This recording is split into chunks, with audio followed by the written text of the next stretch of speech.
And historical times call for historical measures. You are quite literally watching the very first TikTok podcast that I'm going to do.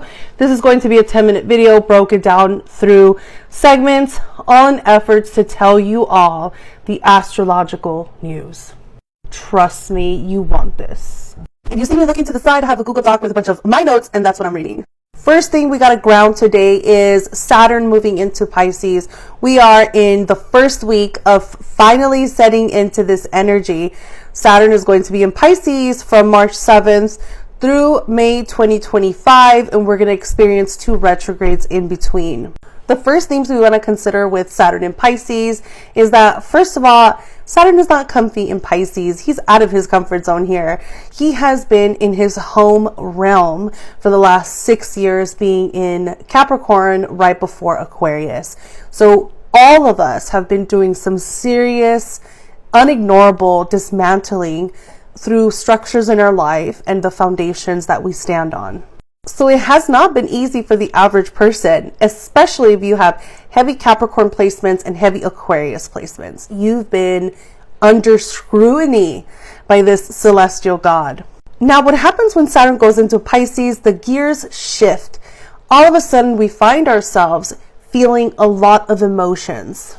All of a sudden, we're face to face with our true core intuition that perhaps we haven't really seen in a while or been asked to work with it. And so for a lot of people, this requires emotional development. It requires emotional skills. And again, a lot of people out there don't have these skills. When we go into the themes of Pisces, I always like to say that Pisces is where we have a seat next to God. Pisces teaches us to have faith. It teaches us to come into our sense of unity, not with other people, rather within the universe and within the higher expressions that guide us and rule us. And because of this, you can equate this extreme source of energy as love, right? Pisces in many ways rules love. And so if we look at the opposite or the shadow side of Pisces, we're going to go into the opposite, which is fear and hate. There's always 2 worlds to choose from in this reality and society that we live in. You could live through the higher expression of the cosmic energy or the lower expression. If you watch the news, if you're plugged into societal media, they're going to latch you on to the shadow side of everything. And if you beat to the tune of your own compass, you're going to be in the higher expression and living out your destiny. So Saturn in Pisces is going to ask us to face our biggest fears. For us to get to the higher expression of Saturn in Pisces, we have to first climb up to it and clear the karma that is keeping us on a low elevation. So what that means for all of us is we're going to be intuitively feeling our greatest fears. And for some of us, we're going to be visually seeing them. We're going to have visions of the things that we have always been kind of scared of. Do you see this coming up in your life? Do you feel this shift of Saturn in Pisces? Let me know in the comments below. Next in cosmic news, we have Venus going into Taurus. This is such a fun transit. Venus is going to be here from March 16th to April 11th. Everything about this transit is about pure pleasure and indulgence in the 5 senses. Taurus is a sign that rules the 5 senses. This is what makes us human. This is what gives us the human experience, which is our sight, our hearing, our taste, our touch, and smell. I can only memorize so much, guys, okay? And so because of this, we like to say that Taurus is where we become embodied, where we explore the human body and feel a more cardinal experience to our world. And so Venus, you know, she does rule Taurus and also Libra. And Venus in Taurus is so much about experiencing those senses. If you're a Taurus, Virgo, Capricorn, Scorpio, Pisces, and Cancer, this is a really come to home feeling and transit where you get to connect with other people and partners. If you're an Aries, Sagittarius, Leo, Aquarius, Libra, Gemini, this is kind of a little bit of a different energy for you. It's asking you to come down onto earth, ground yourself a little bit, and, you know, feel the pleasures of what a human does. I did that because I'm a triple fire sign, and it's like, what? I cannot soar and fly right now. Last thing I'm going to say about this transit is that for some of us singles, this transit is actually really, really favorable for meeting destined soulmate type of energy. For those of you who are coupled, this energy is very much about a honeymoon phase 2.0. Next in my TikTok podcast news, this is historical astrological times, which is what even prompted me in doing this series, which I will be doing every week. Okay. The moon is in Capricorn today. If you're watching this on March 15th, the moon is in Capricorn, but this is not an ordinary moon in Capricorn. So the first thing we want to consider is that it takes Pluto 248 years to go around the whole zodiac wheel, which means that through the average human lifespan, we will only live out about 4 to 5 Pluto signs in our experience.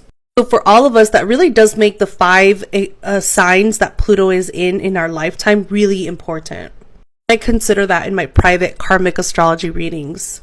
So with Pluto going into Aquarius, it is a historic milestone, and I'm going to talk a lot about that next week. But this week, it's about the moon conjuncting Pluto at 29 degrees of Capricorn. Pluto, through his retrogrades, from now into 2024, November 2024, he's going to be in and out of 29 degrees of Capricorn, 0 degrees of Aquarius, 29-0, 29-0 for the next 2 years. That's the dismantling. What you guys need to consider is that with Pluto moving so slow, he moves very, very slow. We don't see his effects. Like when Pluto aspects things, it's not something that we feel the day of. It's a slow brewing intensity. It's Scorpio. It creeps and it slowly moves, and then it slaps the shit out of you. And that's what it's doing at the 29th degree right now. It's slapping the shit out of the financial structures in America. Also the world, but primarily in America. And I'm going to do a video about the SVB banking system that's happening right now. I have it down astrologically.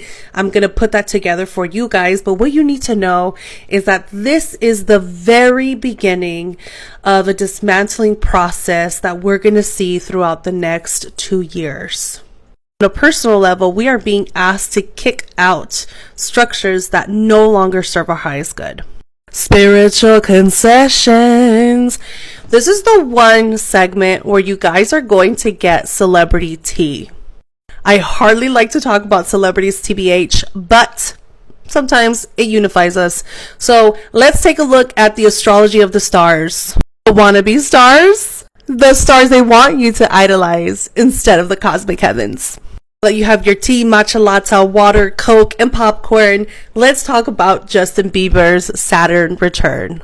Hearing a lot about it, and he is going to have a Saturn return that lasts into 2024. That is because Saturn is going to go over his Saturn once in direct motion, then in retrograde motion, then once again in forward motion. Those dates, for those of you who are interested, is April 4 to the 13th.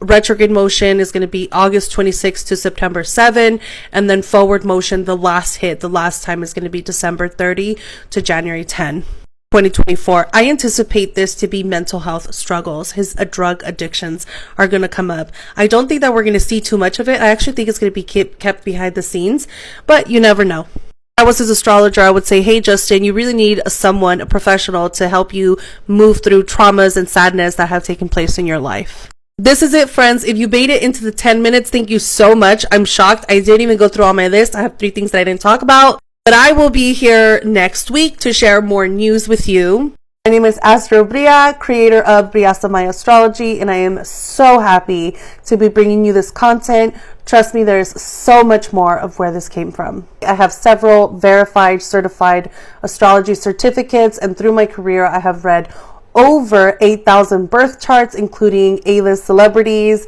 and some of your very hidden worldwide millionaires. Anyone out there is needing astrological guidance, head over to brillasamay.com, or you can book a private reading with me.